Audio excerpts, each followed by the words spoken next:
WWE Payback is 20 days away, and the only reason we're doing this now is because one match was announced for the card. But before we get to that, I just want to say that Extreme Rules last night was the drizzling shits. I mean, there were so many horrible matches. I think you could have took a shit for an hour and you wouldn't have missed anything like that would have been worthwhile. The only matches that were good on this card was the Neville Barrett match at the pre-show, the tag team title match, the Divas title match.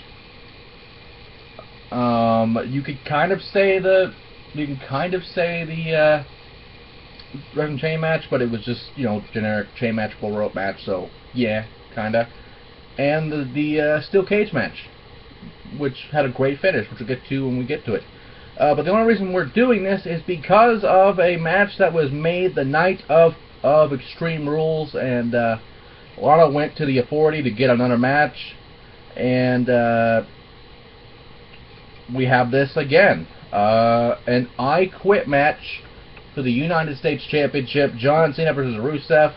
I believe this is now the third time that they are facing each other, not counting Survivor Series, because that was a totally different matchup, and I don't even remember if Rusev and Cena were actually against each other at that point. I do remember he got counted out of Survivor Series, but I don't remember. So it could potentially be the fourth time. I don't really know for sure. I'd have to look back and make sure. But this match is very simple, because I wish I could say one or two things could happen. I mean, we could see Rusev potentially make Cena say I quit, but John Cena is undefeated in I Quit matches. The man has never quit in his life. He has passed out, but he has never quit. Which, unfortunately, this means that Rusev will lose and will say I quit, and this will be the slow decline of Rusev. Because, to be honest, Rusev is a great character, even though last night we had the debacle of the Twitter breaking kayfabe, and kayfabe's been dead for a long time. For me, it's been dead since I learned SmackDown was taped in the early 90s. Or the late 90s, rather. I think in the millennium we learned SmackDown was taped, because back when the internet was growing, unlike it was back then. I mean, it wasn't as big as it is now. But back then, you would see SmackDown spoilers from time to time, and you'd say kayfabe is dead.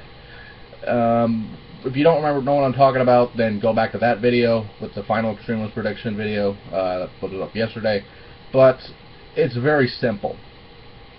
Cena will win this match because he's never lost an I Quit match before. And Lana will eventually split from Rusev, hopefully because of this, because the only way I can see this happen is Lana quitting on behalf of Rusev. That's the only way this will work, because if it does work like this, Lana will become a single star, Lana will become the star, and Rusev will slowly but surely be released from WWE and be another failure in WWE's booking. This is the only way I can see this happen. And not Extreme Rules, Payback is May 17th, so mark that down on your calendars, and let's just see what happens tonight on Raw, because anything can happen, any stipulation can change, so let's just see what happens here.